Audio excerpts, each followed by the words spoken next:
Interest తో first cinema అంటే అదే. కానీ ఎందుకు ఆ సబ్జెక్ట్ చూస్ చేసుకోవాల్సి వచ్చింది? ఇప్పటికి చేసినందుకు రిగ్రెట్ ఫీల్ అవుతున్నారా? ఓకే చేసినందుకు హ్యాపీగానే? నేను తెలిసే చేస్తా, వితౌట్ మై కన్సర్న్ నేను ఏది చేయను కదా. ఒక ఇంట్రెస్ట్ వచ్చేస్తుంది కదా సినిమా చేయాలన్నప్పుడు. ఆర్జీవి గారు డైరెక్ట్ నా ఫస్ట్ ఆఫ్ ఆల్ ఆర్జీవి గారితోనే సినిమా చేయాలని, కానీ ఇది కానీ నాకు ఎప్పుడు నాకు ఇంట్రెస్ట్ లేదు.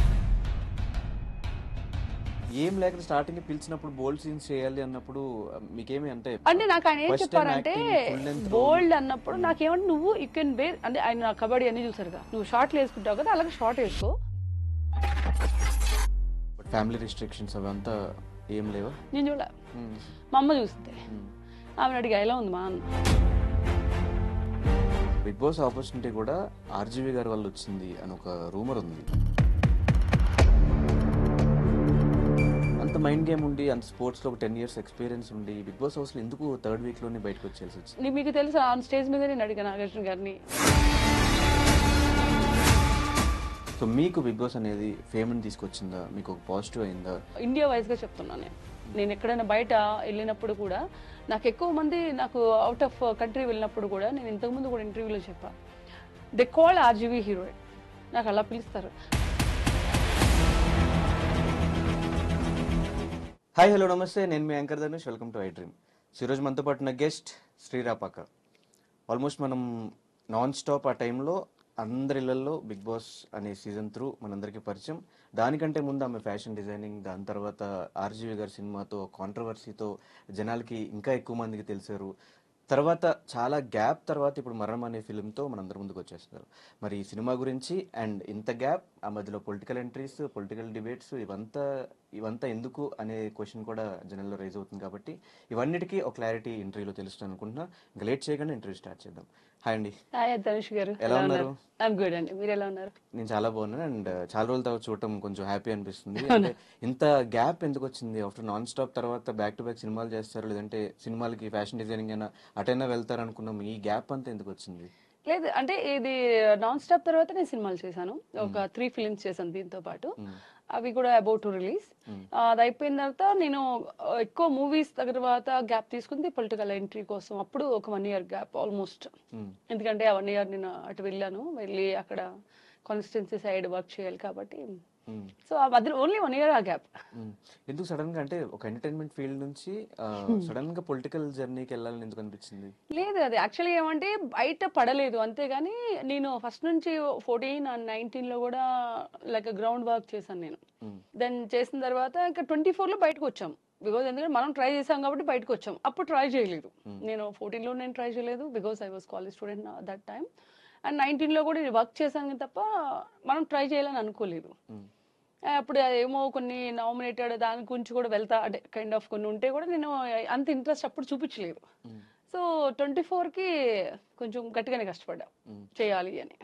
అంటే పొలిటికల్ జర్నీ స్టార్ట్ చేయాలి అంటే అయితే డబ్బులు ఉండాలి, లేదంటే జనాల్లో మనకంటూ కొంతమంది ఆడియన్స్ కంప్లీట్గా మనకు సపోర్ట్ చేసే వాళ్ళు ఉండాలి.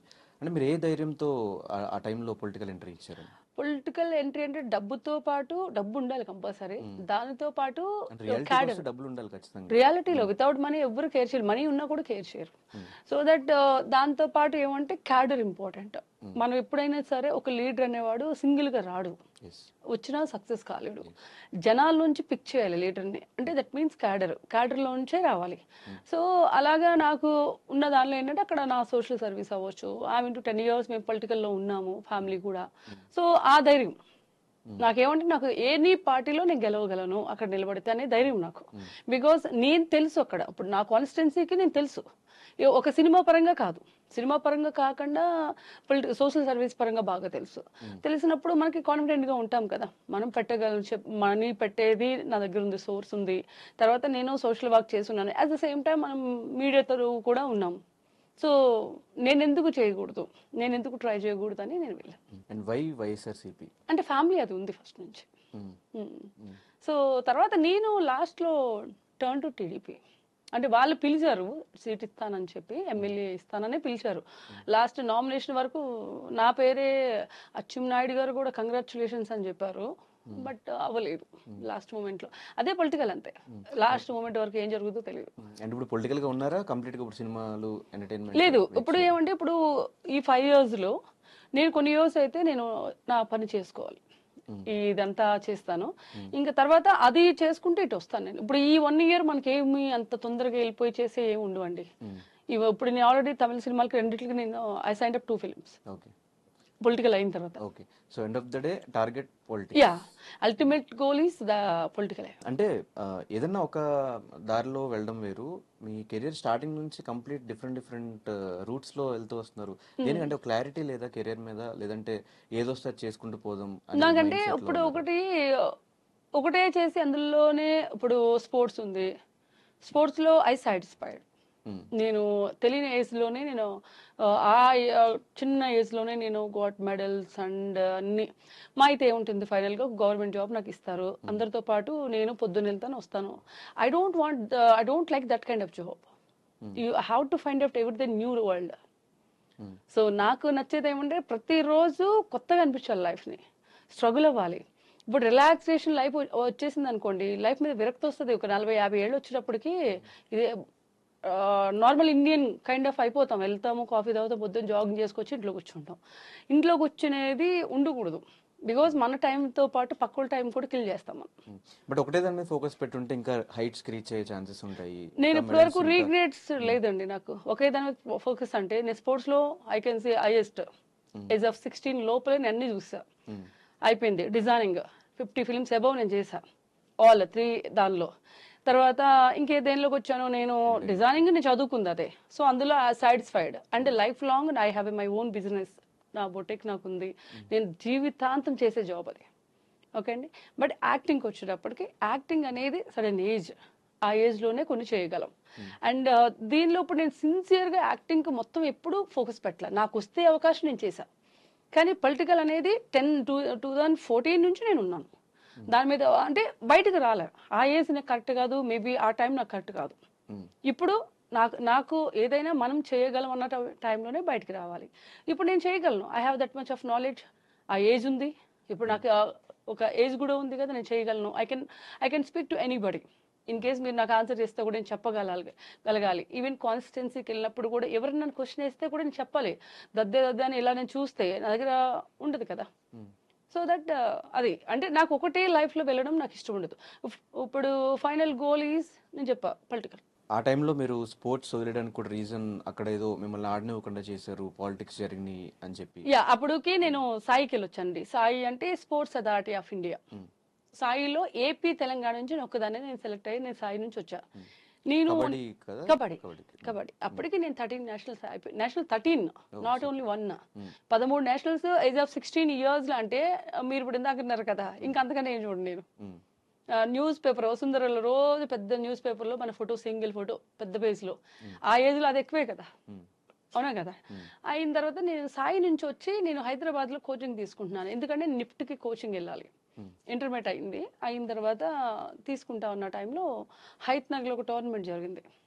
నేను డైరెక్ట్గా సాయి నుంచి వచ్చా, ఇక్కడికి వచ్చి నేను హైదరాబాద్ నుంచి ఆడుతూ ఉన్నాను. ఆడుతున్నప్పుడు నాకు సెమీఫైనల్స్కి నన్ను తీసేశారు. ఏమని అంటే, అమ్మాయి ఆంధ్ర, సో ఇది తెలంగాణ కదా అని చెప్పి, హైదరాబాద్ నుంచి ఆడుతున్నాను కదా అని చెప్పి తీసేశారు. మై క్వశ్చన్ ఈజ్, ఇప్పుడు నేను ఫస్ట్ డే నేను తెలియని అమ్మాయిని కాదు, ఇన్ని నేషనల్స్ ఆడింది. అండ్ ఆ రోజు ఆ టైంలో కూడా ప్రతి ఎవ్రీడే స్కోర్ ఉంటుంది, న్యూస్ పేపర్కి ఇస్తారు. స్పోర్ట్స్ అంటే ఎవ్రీడే న్యూస్ ఉంటుంది. ఆ న్యూస్లో కూడా అఫెన్స్ అండ్ డిఫెన్స్, అంటే రైడింగ్ చేయడం, డిఫెన్స్ ఆడడం, రెండిట్లో టాప్ స్కోర్ నాదే. ఎందుకంటే మంచి, అప్పుడు నన్ను స్ప్రింగ్ అని పిలిచేవాళ్ళు, షీజ్ లైక్ స్ప్రింగ్ అనేవాళ్ళు. స్ప్రింగ్ ఎలా నొక్కితే ఎలా వెళ్ళద్ది అట్లా అని చెప్పి పెద్ద పెద్ద ప్లేయర్స్ అనేవాళ్ళు నాతో. సీనియర్స్ ఉంటారు కదా, ఇప్పుడు ఒక one of friend DSP right now, ఆయన నువ్వు స్ప్రింగ్లో ఆడతావురా అనేవాడు, ఇప్పుడు డిఎస్పీ పొజిషన్ అయినా. అయినప్పటికీ అంతున్న అమ్మాయి ఫస్ట్ డే తీసేయాలిగా. సో అది పాలిటిక్సే కదా. అంటే హైదరాబాద్ అప్పటిదాకా పొజిషన్ లేదు. ఎప్పుడైతే ఇది సెమీఫైనల్కి వెళ్ళింది, క్వార్టర్ కొట్టింది, సెమీకి వెళ్ళింది, ఎక్కడ వెళ్తే ఫైనల్ ఫస్ట్ సెకండ్ వస్తుంది, ఓడిపోతే సెకండ్ వస్తుంది. అందులో వరంగల్ టీం ఉంది, ఎప్పుడు వరంగల్ ఫస్ట్ ప్లేస్ కొట్టేది, నల్గొండ సెకండ్ ప్లేస్ కొట్టేది. నల్గొండ టీం నేను 1 side మ్యాచ్ చేశాను. అండ్ వరంగల్ టీంకి భయం, పద్మజాబాల మేడం, ఆవిడకి భయం, ఓడిపోతే ఫస్ట్ టైం హిస్టరీలో నేమ్ పోతుంది వరంగల్ టీంకి అని. సో నన్ను తీసి పక్కన పెడితే టీం లేదు, సో దట్ నన్ను తీసేశారు. అప్పుడు అప్పుడు నేను అడిగాను అనమాట, నేనెవరో మీ అందరికీ తెలుసు ఇక్కడున్న వాళ్ళకి, ఎందుకంటే తెలుగు 2 రాష్ట్రాలకి తెలుసు. అప్పుడే కదా 2 రాష్ట్రాల నుంచి నేను సాయికి వెళ్ళినప్పుడు మీరెందుకు నన్ను ఫస్ట్ డే తీయలేదు? నేను వెళ్ళిన ఆంధ్రాకి వెళ్ళి ఆడుకునేదాన్ని కదా. ఒకవేళ వీళ్ళు వద్దు అని అంటే నాకు నెక్స్ట్ 2 డేస్కి అది స్టార్ట్ అయింది. సో దట్ నేను వెళ్ళిపోయి నేను నా ప్లేస్కి వెళ్ళి నేను ఆడుకోవచ్చు. నేను వెస్ట్ గోదావరి నుంచి పార్టిసిపేట్ చేసేదాన్ని, ఆంధ్ర టీం. ఆంధ్ర నుంచి నేను నేషనల్స్ అయిన తర్వాత దట్ డే నేను మాట్లాడాను, ఆ రోజు వదిలేసాం సాయి అన్ని వదిలేసాం. ఎందుకంటే షార్ట్ టర్మ్ డిసిషన్ నేను అది. బట్ నేను హర్ట్ అయ్యాను. అది ఎందుకంటే నా చిన్నప్పటి నుంచి ఆడిన గేమ్ని వాళ్ళు కిల్ చేశారు. మళ్ళీ ఆ ప్లేయర్ని తయారు చేయాలంటే 10 సంవత్సరాలు పడుతుంది. ఒక స్పోర్ట్స్ మ్యాన్ అంటే ఒక ఇంట్రెస్ట్ ఉంటేనే ఒక స్పోర్ట్స్ మ్యాన్ అవ్వగలుగుతారండి. ఆ పేరెంట్స్ తీసుకొచ్చి అందులో పెడతారు స్పోర్ట్స్ మ్యాన్ అవరు. స్వతహా వీళ్ళు ఇంట్రెస్ట్ ఉండాలి. కాళ్ళు ఇరిగినా చేతులు ఇరిగినా ఏది చేసినా వీళ్ళు ఇంట్రెస్ట్ ఉంటేనే వాడు రియల్ స్పోర్ట్స్ మ్యాన్ అవుతాడు. ఎందుకంటే ఫర్ ఎగ్జాంపుల్ దానికి నేను కబడ్డీ ఆడాను జెమినీలో. నాకు సిమెంట్ కట్టున్నా కూడా నేను ఫినాలి కొట్టాను. రైట్ హ్యాండ్కి ఇరిగిపోయింది, ఇరిపేశారు వాళ్ళు. ఇరిచేసిన తర్వాత నేను ఆడి ఓన్లీ బేసికల్గా నేను ఎక్కువ లెఫ్ట్ హ్యాండ్ యూజ్ చేస్తా. సో అది కూడా ఫినాలి కొట్టా. నాకు అదేం లేదు. అంటే 10 years తర్వాత నేను జెమినీ కాబట్టి లైక్ అక్కడ ఛానల్లో పెట్టారు కాబట్టి ఆడ. ఈ రోజు వరకు ఎప్పుడు అక్కడికి వెళ్ళి పార్టిసిపేట్ చేయలేదు. కానీ ఎక్కడ ఓడిపోయాం అక్కడే గెలవాలంటారు కదా, ఎందుకు అంత షార్ట్ టర్మ్ డెసిషన్ అసలు నాకు ఆడాను. కంప్లీట్ గా 10 సంవత్సరాల కష్టాన్ని పక్కన పెట్టేశారు. నాకు ఇంకోటి ఏమంటే ఇప్పుడు అందులో ఇలా నాకు గవర్నమెంట్ జాబ్ ఈజీ. ఇప్పుడు మా సిస్టర్ స్పోర్ట్స్ కోటలో గవర్నమెంట్ జాబ్. నేను అన్ని నేషనల్ ఆడినట్టు కళ్ళు మూసి పిలిచి ఇలా అద్దిస్తారు నాకు. నాకు బేసిక్ గా గవర్నమెంట్ జాబ్ ఇష్టం లేదు. టైం వర్కింగ్ ఇష్టం లేదు. నాకు ఒక దగ్గర కూర్చొని పని చేసి 9 వెళ్ళాలి 5కి రావాలనే జాబ్ నాకు ఇష్టం ఉండదు.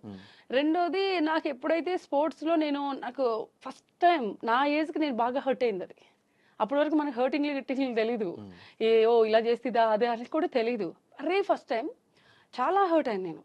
అసలు నేను తీసుకోలేకపోయాను, ఆ ఏజ్కి నేను తీసుకోలేకపోయాను నేను అని. ఇది కాదులే దీనిలో కానప్పుడు నేను దానిలో ఎత్తుకోను. నేను నెక్స్ట్ ఏంటనే ఉంటుంది. అప్పుడు నిఫ్ట్లో నేను ఫ్రీ సీట్ కొట్టాలని బాగా, నేను నిఫ్ట్ అంతే అల్టిమేట్ గోల్ ఈజ్ నిఫ్ట్లో నేను సీట్ కొట్టాలి, అది హైదరాబాద్లో చదవాలి అని ఫుల్గా కాన్సన్ట్రేట్ చేశాను. దాన్ని ఆబ్వియస్లీ అది చదివాను. దాని తర్వాత నేను మాస్టర్స్కి బయటకు వెళ్ళాను. సో నిజంగా నేను స్పోర్ట్స్ అదే కంటిన్యూ చేస్తే ఐ రియలీ థ్యాంక్స్ టు ఎక్కువ టైంలో నేను మేడంకి థ్యాంక్స్ చెప్తాను. బాలా మేడంకి ఒకసారి నాకు కల్పించారు హైదరాబాద్లో. ఏంట్రా నువ్వు ఇక్కడ ఉన్నా అనగానే ఇలా అంటే I heard about you you're in very good position అని చెప్పేసి ఇలా అన్నారు. మీ ఊళ్ళని ఇక్కడ ఉన్నాను అన్న. నిజంగా ఆ రోజు నన్ను తీయకపోతే, అంటే ఇప్పుడు కూడా జగదీష్ యాదవ్ ఎల్బీ స్టేడియం దగ్గర ఉంటారు, ఆయన సెక్రటరీ తెలంగాణ. వాళ్ళు నాకు ఆ నిర్ణయం వాళ్ళు తీసుకోలేకపోతే నేను అందులోనే ఉండేదాన్ని. వాళ్ళు ఆ నిర్ణయం తీసుకోబట్టి నేను బయటకు వచ్చాను. సో దాన్ని పాజిటివ్గానే తీసుకున్నా. ఈవెన్ స్పోర్ట్స్లో కూడా పాలిటిక్స్ ఉన్నాయి అయితే అప్పుడే ఉన్నాయి. ఇప్పుడు పాలిటిక్స్ వేరు, స్పోర్ట్స్లో ఎప్పుడో స్టార్ట్ అయ్యాయి, ఇప్పుడు చాలా తక్కువ. అండ్ మీ ఫాదర్ కూడా ఇంటూ స్పోర్ట్స్ హెల్త్ సంబంధించి డిపార్ట్మెంట్. సో ఆయన ఎప్పుడు రిస్ట్రిక్ట్ చేయలేదా, ఎందుకు స్పోర్ట్స్ లో మాట్లాడతా అవి ఏమి అనలేదా? లేదు. ఇంకోటి నేను మామూలుగా టీవీ షోస్కి ఆడినప్పుడు నాకు ఇరిగినప్పుడు మాత్రం హీ సజెస్టెడ్, బికాస్ ఎందుకంటే ఆయన ఇదే కాబట్టి అసలు వెళ్ళొద్దు అని చెప్పారు. వెళ్ళొద్దు అన్నప్పుడు కలప వెళ్ళి కనిపించేసి వస్తా. మళ్ళీ నేను ఓడిపోయాను, ఆ రోజు మ్యాచ్ ఓడిపోయాను. నేను అప్పుడు ఇరిగిపోయిన చెయ్యి, నేను ఓడిపోయా. ఫస్ట్ టైం ఓడిపోయాను కదా అందుకు రాలేదంటారు గ్రౌండ్స్కి. ఛానల్కి వెళ్ళి ఒకసారి నా రిపోర్ట్స్ కూడా చూపించి నేను బ్యాక్ వచ్చేస్తానని చెప్పేసి నేను వెళ్ళా. అది టీజీఆర్ ఎవరితో గ్రౌండ్స్ ఉన్నాయి అక్కడెక్కడో ఉంటుంది కదా ఎల్బీ నగర్లో, ఆ గ్రౌండ్స్లో. అయిన తర్వాత నేను నిజంగా అదే చెప్దామనే వెళ్ళాను. నేను వెళ్ళి ఆయనకి ఇష్టం లేదు, ఎందుకంటే హీ నోస్ దాట్ లైక్ ఇది ఇంజూర్డ్ అయింది బాగానే, ఇది ఇప్పటికీ కొంచెం సొట్టు ఉంటుంది రైట్ హ్యాండ్, ఇంజూర్డ్ అయింది కదా. నేను నిజంగా అక్కడికి వెళ్ళేంత వరకు నేను ఆడతానని అనుకోలే. జస్ట్ నాకు చూపించాలి, రిపోర్ట్స్ కూడా తీసుకెళ్ళా. నమ్మరేమో నేను ఓడిపోయాను కాబట్టి ఏదో అబద్ధం చెప్తుంది అనుకుంటారు కదా అని రిపోర్ట్స్ తీసుకెళ్ళి సిమెంట్ కట్టు 2 ఉంది. వెళ్ళిన తర్వాత అప్పుడు వద్దని చెప్పారు అప్పుడే, ఎందుకంటే ఇంజూర్డ్ అయింది, మళ్ళీ రిస్క్ వద్దు, నువ్వు అసలు అక్కడికి వెళ్ళి, మరి ఎందుకు ఆయన కనిపించిందో తెలీదు, నువ్వు అసలు వెళ్ళొద్దు, ఎందుకు ఇప్పుడు అవసరం అంటే లేదు కనిపించి వచ్చేస్తాను. వెళ్ళాను, చూసా మ్యాచ్ స్టార్ట్ అవుతుంది, పాపం అందరూ అవుట్ అయిపోతున్నారు మా టీము. ఇక నాకు అందులో ఒక ఝాన్సీ రాథోడ్ అని ఆ అమ్మాయి అంది, శ్రీ గారు మీరు ఆడొద్దు, మీరు గ్రౌండ్లో అక్కడ నిలబడితే మాకు ఇక్కడ లేని ధైర్యం వచ్చేస్తుంది, మీరు నిలబడి రావచ్చు అని బయటకు వచ్చి అవుట్ అయ్యింది. అవుట్ అయ్యి వచ్చి రిక్వెస్ట్ చేసింది అమ్మాయి. అంటే నేను ఆడకుండా నేను నిలబడితే ఎలా ఉంటుంది ఝాన్సీ అంటే, ఏమక్కర్లేదండి మీరు నిలబడితే మాకు ధైర్యం వచ్చేస్తుంది చాలు, మేము ఆడతాం అందే. అని ఇంకా సరేలే అని చెప్పి ఓకే అట్లీస్ట్ ఆ మోటివేషన్ ఇద్దామని నేను గ్రౌండ్లో దిగిన తర్వాత ఆడతాం కుదురు, ఆడకుండా ఉంటావా, ఇక మళ్ళీ ఫినాలి కొట్టా మ్మ్. ఆ రోజు. అప్పుడు అన్నారు నేను యాక్టింగ్ చేస్తాను అది అన్నారు. అంతకు ముందే నేను డైరెక్టర్కి అందరికీ ఈ యాంకరింగ్ చేసే చేతు వీళ్ళందరికీ చూపించాను నేను. వాళ్ళు చూసారు కూడా విత్ రిపోర్ట్స్. నాతో పాటు ఆపోజిట్ టీం అమ్మాయి నాతో హాస్పిటల్కి వచ్చింది. అప్పుడు నైట్లో అయింది, ఇంజూర్ అయింది నాకు నైట్లో. వాళ్ళ ఆపోజిట్ టీం అమ్మాయి నన్ను తీసుకెళ్ళింది. నేను అబద్ధం చెప్పిన అబద్ధం చెప్పదు కదా అన్నప్పుడు వాళ్ళ లేదు నాకు అబద్ధం చెప్పాల్సిన అవసరం లేదని. బట్ ఫైనలీ అది కూడా విన్ అయ్యాం. ఆ 2-3 మ్యాచ్లు ఏముంటే ఆడేసా. ఓకే, చైతు మీకు అప్పటి నుంచే తెలుసు. చైతు నాకు అప్పుడు పెద్ద ఫ్యాన్. చైతు కాజల్ అంటే ఎక్కువ పిలిచేవాళ్ళు, రేసు గురం అని పిలిచి వాళ్ళే. నేను చైతుగా చూపించా. చైతు అని కాజల్ ఉంది. అయ్యో ఇప్పుడు నువ్వు ఆడపోతే ఎలాగా, అయ్యో పెద్ద ఇంజూరీ అయిందని ఇలా చూసుకున్నారు అనమాట ఇద్దరు. ఆ ఎక్స్రో అన్ని ఉంటాయి కదా. అప్పుడు చైతు అన్నాడు లేదు తన అబద్ధం చెప్పట్లేదు, రిపోర్ట్స్ నేను చూసానని చెప్పి అన్నారు. అంటే ఒక ఆర్టిస్ట్ ఎవరో ఉంది చెయ్యిరిగింది అమ్మాయి ఎలాగా ఆడుతుందా అని. యాక్చువల్లీ నేను ఎక్కువ చేతుని యూజ్ చేయను, రైట్ హ్యాండ్ ఎక్కువ లెఫ్ట్ హ్యాండ్ యూజ్ చేస్తాను. లెగ్తో ఎక్కువ ఆడతా. బేసిక్గా ఏమంటే ఒకసారి స్పోర్ట్స్ అంత దూరం వెళ్ళొచ్చిన వాళ్ళు బ్రెయిన్తో గేమ్ ఆడేస్తారు. సింపుల్ అది. అదే కదా క్యాప్టెన్సీ అంటే. క్యాప్టెన్సీ అంటే ఏంటి? బ్రెయిన్తో ఆడించగలగాలి. మనం ఇంజూర్డ్ అయినా కూడా మనం ఆడుతున్నట్టు చుట్టూ ఉన్న ప్లేయర్స్ తోటి ఆడించాలి. That is called captaincy. So దాని తర్వాత ఫ్యాషన్ డిజైనింగ్ వైపు వచ్చేసారు. ఆల్మోస్ట్ 50+ సినిమాలు చేశారు. అందులో అల్లు అర్జున్ గారు లాంటి స్టార్స్ తో సినిమాలు చేస్తున్నారు. దాన్ని కూడా ఎందుకు ఒక రేంజ్ కి తీసుకెళ్ళిపోయారు మీరు? లేదు, నా డిజైనింగ్ లో నేను బాగా ఉండే పీక్. నేను కాలేజ్ లోనే స్టార్ట్ చేశాను. నేను కాలేజ్ చదువుతూ 5-6 సినిమాలు నా చేతిలో ఉంటాయండి. అంతకన్నా పీక్ ఏం వెళ్తామండి. నేను కాలేజ్ చదువుకుంటూ 5-6 సినిమాలు చేసేదాన్ని. అంటే మేబీ పబ్లిసిటీ నేను ఎప్పుడు చేయలేదు. ఇప్పుడు నేను ఇప్పుడు ఉంది ఇన్స్టా, ఫేస్బుక్. అప్పుడు కూడా ఫేస్బుక్ ఉంది. నేను పొద్దున్న లేగాలి ఫోటో పెట్టాలనేది నాకు ఉండదు, ఈ రోజుకి ఉండదు. మీరు నా ఇన్స్టా చూడండి, ఫేస్బుక్ చూడండి, ప్రతి డే నేను ఏదో వాంటెడ్లీ పెట్టాలనేది నాది ఉండదు. నాకు అసలు మైండ్ ఉండదు, నేను పెట్టను కూడా. అది మనం ఇప్పుడు ఏది రియాలిటీ ఉంది, ఏది నిజం ఉంది, దాన్ని ఆ మూమెంట్ నేను చేసుకుంటా. ఎప్పుడైనా సరే ఇన్స్టా ప్రతి ఒక్కళ్ళు ప్రతి డే ఒక పిక్ పోస్ట్ చేస్తారు. మీరు ఎప్పుడైనా అబ్జర్వ్ చేయండి. అదేదైనా ఉంటే నేను చేస్తాను, ఒక్కొక్కసారి ఉన్నా కూడా చేయను. అంటే అలాని నెగిటివ్ కింద నేను చెప్పను. ఐఎమ్ నాట్ అంత ఇంట్రెస్ట్ ఉండదు దాని అంత పబ్లిసిటీ చేయాలని నాకు అనిపించదు అంతే. బట్ అది నేను చూసినది అదే. అది ఇప్పుడు కూడా నేను చేయొచ్చు. నేను సినిమా చేస్తానంటే ఇప్పుడు నాకు ఇచ్చేవాళ్ళు కూడా చాలా మంది ఉన్నారు డిజైనింగ్. సో దాన్ని కూడా వదిలేశారు? వదలలేదు, నేను నా స్టూడియో మెయింటైన్ చేస్తున్నాను కదా. అంటే అది టోటలీ క్రియేటివ్ జాబ్ బా. అంత ఈజీగా రెండు పెట్టలేను. ఇప్పుడు నేను యాక్టింగ్ అని చెన్నైకి వెళ్తున్నాను. నేను ఒక సినిమా తీసుకున్నప్పుడు టక్కన ఒక డ్రెస్ ప్రాబ్లం వస్తుందంటే నేను ఆన్ లొకేషన్ వెళ్ళాలి. ఒకవేళ నేను వెళ్ళలేదంటే నా ఇప్పుడున్న పేరు పోతుంది కదా. ఇప్పటి వరకు నాకు ఏ డైరెక్టర్ అయినా సరే శ్రీ కాస్ట్యూమ్ చూసుకుంటే ఆ కాస్ట్యూమ్ అనే డిపార్ట్మెంట్ని మర్చిపోతారు వాళ్ళు. నాకున్న పేరు అది. ఏ రోజు నా వల్ల ఇది పాడైంది లేదా ఈ రోజు షూట్ 1 hour లేట్ అయిందని కూడా లేదు. I got very good name about designer. అలా ఒక బడ్జెట్లో చేస్తుంది, బడ్జెట్ ఇస్తే క్రాస్ చేయదు. అండ్ తనుంటే అసలు ఏ డైరెక్టర్ నేను సినిమా డిజైనింగ్ చేస్తే డైరెక్టర్ కాస్ట్యూమ్ దగ్గర రారు. అంత బాగా ఇచ్చిన వర్క్ని నేను ఇప్పుడు హాఫ్గా చేయకూడదు, అవునా కదా. అంతే తప్ప నాకేదేం లేదు. కళ్ళు ఏది లేదనుకో నేను సినిమాలు చేసుకుంటా. నేను మధ్యలో కూడా చేశాను, ఒక 2-3 సినిమాలు ఫ్రెండ్స్ ఉంటే కూడా నేను చేశాను. So what is the best film మీకు బాగా డిజైనింగ్ చేసిన? చందమామ. చందమామ ఫిలిం. రీజన్? ఎందుకంటే హాఫ్ సారీస్కి అప్పుడు దాకా ప్లెయిన్ వేశారు. ఆ టైంలోనే వర్క్ అనేది క్రియేట్ చేశాను. ఇప్పటికీ అది నడుస్తుంది. I created my self. Kajal గారికి ఇప్పటి నుంచి ఇప్పుడున్న పేరు కూడా అదే, చందమామ కాజల్. నాకు ఇష్టమైన వర్క్ అది. అంటే నాకు దేశముదురు ఫస్ట్ అవకాశం నాకు. అండ్ చందమామ అనేది నాకు వర్క్ పరంగా ఈ రోజుకి still I have that work. ఇంత బండిల్ వర్క్ ఉంటుంది. నేను ఏదైతే స్కెచ్ వేసానో అదే స్కెచ్ చందమామ సినిమాలో ఉంటుంది. ఈ రోజుకి నేను దాచిపెట్టేదాన్ని. అంటే వర్క్ ఎక్స్పీరియన్స్లు అంటారు కదా. నాకు ఎందుకంటే నా చేయిలు ఇలా వేస్తే ఇక్కడ వంకర్లు వచ్చేసాయి వేళ్ళు. రెండోది నేను కాలేజ్కి వెళ్ళి రావాలి. 4 o'clock ఎవ్రీడే లేచి నేను లొకేషన్కి వెళ్ళి ఆ వర్క్ ఇచ్చి, అప్పుడు అతడు సెట్లో జరిగింది అది, ఆ వర్క్ ఇచ్చేసి మళ్ళీ నేను కాలేజ్కి వెళ్ళి మళ్ళీ ఈవినింగ్ మళ్ళీ కాస్ట్యూమ్ పని. ఎంత వర్క్ అంటే నేను ఆ సినిమాకి నేర్చుకున్నంతగా ఆ సినిమాకి నేను ఇలాగ అయిపోయాను. ఆ సినిమాకి నిద్ర సరిపోయేది కాదు. నాకు కాలేజ్ వర్క్ కూడా ఉంటుంది కదా. నా మెయిన్ నాది కాలేజ్, అది కూడా నేను కంప్లీట్ చేసుకోవాలి. అయిన తర్వాత అసలు చాలా హార్డ్ వర్క్ చేశాను దానికి. అండ్ ఎంటర్టైన్మెంట్ విషయంకి వచ్చేసి సినిమాలు స్టార్ట్ చేయాలి అని థాట్ ఎందుకు వచ్చింది మీకు? ఏది మూవీస్ డిజైనింగ్ టు మళ్ళీ కంప్లీట్ మూవీస్ లో యాక్టింగ్ నాకు థాట్ రాలేదు. యాక్చువల్గా నాకు ఇంట్రెస్ట్, యాక్టింగ్ అనేది ఇంట్రెస్ట్ ఉంది. కానీ స్టార్టింగ్ లో ఉండేది ఎలాగో డిజైనర్ గా ఫుల్ బిజీ ఉన్నాం. నేను డిజైనింగ్ చేసేటప్పుడు ఏ క్షణం నేను ఖాళీ లేను. నేను ఫుడ్ కూడా తింటూ కార్లో బాక్స్ పెట్టుకుని తింటూ వెళ్ళేదాన్ని నేను. అంటే జనరల్ నేను లొకేషన్లో తినను ఎక్కువ ఫుడ్. నా ఫుడ్ నేను క్యారీ చేస్తా. అలాంటప్పుడు కార్ ఎక్కంగానే డ్రైవర్ ఉండేవాడు, నడుపుతా ఉండేవాడు, నేను తింటా వెళ్ళేదాన్ని. అంత టైం లేని టైం నేను చూసాను డిజైనింగ్కి. అంటే ఫుడ్ తినే టైం కూడా నాకు ఉండేది కాదు. అండ్ రెండోది యాక్టింగ్ అనేది కోవిడ్ టైంలో అంతకుముందు ఉండేది, కానీ నేను ఎప్పుడు పెద్ద ఎక్కువ ఫోకస్ పెట్టలేదు అబ్బా యాక్టింగ్ మీద. చేయాలంటే ఎవరన్నా అడిగితే ఒక క్యారెక్టర్ ఇస్తే చేసేవాడుగా నేను అన్ని సినిమాలు చేసేటప్పుడు.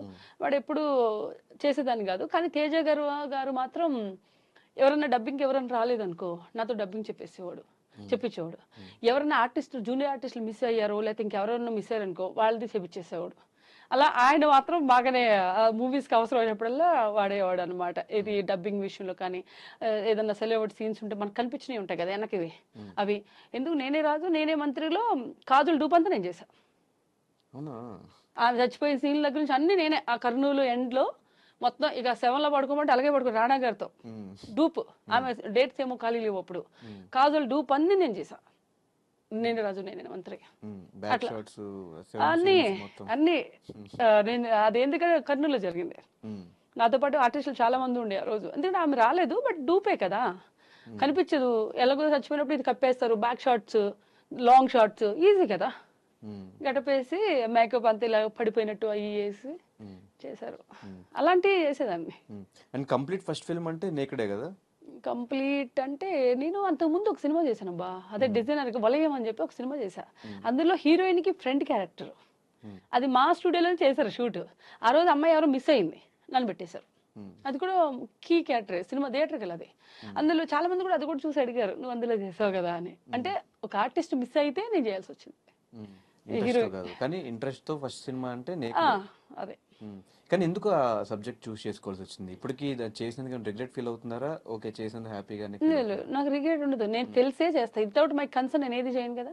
నాకు కాన్సెన్స్ లో అంటే ఒక మతి కరెక్ట్ గా ఉండే చేస్తాను కదా. అంటే బట్ ఒక ఇంట్రెస్ట్ వచ్చేస్తుంది కదా సినిమా చేయాలన్నప్పుడు. ఆర్జీవి గారు లాంటి డైరెక్టర్స్ లేదు లేదు, అది ఎలా అంటే నా ఫస్ట్ ఆఫ్ ఆల్ ఆర్జీవి గారితోనే సినిమా చేయాలని, కానీ ఇది కానీ నాకు ఎప్పుడు నాకు ఇంట్రెస్ట్ లేదు. దట్ మీన్స్ అలాగే నేను నెగిటివ్ కాదు ఆయనకి. అందరూ నేను అప్పుడు దాకా ఒక డిజైనర్ దానిలోనే ఉన్నాను. నేను యాక్టివ్ మైండ్లో నేను లేను. నన్ను ఆ మూవీ అప్పుడు పిలిచినప్పుడు కూడా కోవిడ్ లాక్డౌన్లో ఉన్నాం మనం. బయటకు వస్తే చాలు అనే మైండ్ సెట్లో ఉన్నాం. బికాజ్ ఆ సినిమాకి కూడా నేను చెప్తున్నా వెరీ బ్యాడ్ మైండ్ సెట్లో ఉన్నాం అందరం, రైట్? డిప్రెషన్ అప్పటికే 1 year దాటేసింది మనం లోపల ఉండి అయిన తర్వాత నాకు పిలిచారు, అలాగే సినిమా ఉంది ఆర్జీవి గారిది, మీరు రావాలండి అంటే నేను ఏమనుకుంటా, డిజైనింగ్ అనుకుంటానా యాక్టింగ్ అనుకుంటానా? డిజైనింగ్ ఆబ్వియస్లీ అలాగే వెళ్ళిన తర్వాత ఆయన నాకు ఎవరైనా సినిమా నేరేట్ చేస్తారు. డిజైన్ ఎనీ టెక్నీషియన్కి ముందు మేజర్ టెక్నీషియన్స్కి సినిమా నేరేట్ చేస్తారు. చేసిన తర్వాత నువ్వు యాక్ట్ చేయాలి ఇందులో అన్నారు. 10 నిమిషాలే చెప్పారు నాకు. నువ్వు యాక్ట్ చేయాలి, చేస్తావా అన్నారు. చేస్తా సార్, ఏదైతే ఏముంది అన్నా. ఇలాగే అన్నా నేను, ఏదైతే ఏముంది చేస్తా సార్ అన్నా. అంత డీటెయిలింగ్ అంటే కూడా మనకేం లేదు, చేస్తాను, రేపు వెళ్ళిపోదామా షూట్కి అంటే ఎల్లుండి వెళ్దాం సార్ అన్న. అంతే. అసలు స్క్రిప్ట్ గానీ ఏం లేదు, ఏం లేదు, అంతే. అదే జరిగింది. ఏం లేక స్టార్టింగ్ పిలిచినప్పుడు బోల్డ్ సీన్స్ చేయాలి అన్నప్పుడు మీకేమి అంటే నాకు ఆయన ఏం చెప్పారంటే బోల్డ్ అన్నప్పుడు నాకేమంటే నువ్వు యూ కెన్ వేర్ అంటే ఆయన కబడ్డీ అన్ని చూసారుగా, నువ్వు షార్ట్లు వేసుకుంటావు కదా అలాగే షార్ట్ వేసుకో, నీకు ఎక్కడైనా అన్కంఫర్టబుల్గా ఉంటే నాకు చెప్పు అన్నారు. నేను ఆయన ఇచ్చారు షార్ట్ వేసుకొని నేను అంటే సారీసే ఎక్కువ ఉంటాయి బట్ కొన్ని సీన్స్ ఏమైనా ఉన్నప్పుడు షార్ట్ ఉంటుంది, షార్ట్ వేసుకో అని అన్నారు. నేను షార్ట్ వేసుకుని చేశాను.